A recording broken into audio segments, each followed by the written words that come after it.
guys, my name is Sammy and I'm here to talk to you about dysfunctional breathing. So what is dysfunctional breathing? So when you're breathing and your belly is expanding, well, that's great for maybe learning to breathe from your diaphragm, maybe for singing or whatnot. It's dysfunctional breathing in everyday life, and it's not gonna help you when you're working out, especially doing Pilates.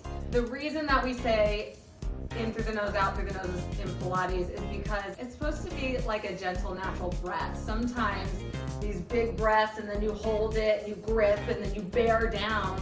Well, you're putting a lot of pressure on your pelvic floor. And men and women can both have a dysfunctional pelvic floor. And it can lead to a lot of issues. It can lead to incontinence, constipation, erectile dysfunction.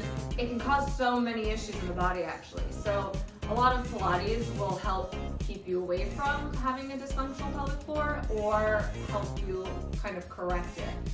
But you've got to start with your breathing. How do you still breathe through your diaphragm without a belly breath? Changing the diaphragmatic breath is going to help with that a lot. And you don't want to just do it while you're working out. You want to keep trying not to bear down and grip and hold your breath when you're doing things in everyday life, because the bearing down and the tenseness is just putting more pressure on your pelvic floor, okay? This is great if you have diastasis recti. So take your hands into your ribs and inhale through the nose and exhale through your nose, and you're trying to expand your ribs and then let them come in towards each other.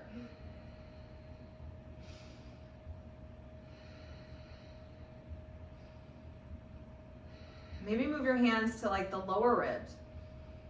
See if you're filling up mostly your upper ribs or if you're also filling up your bottom ribs.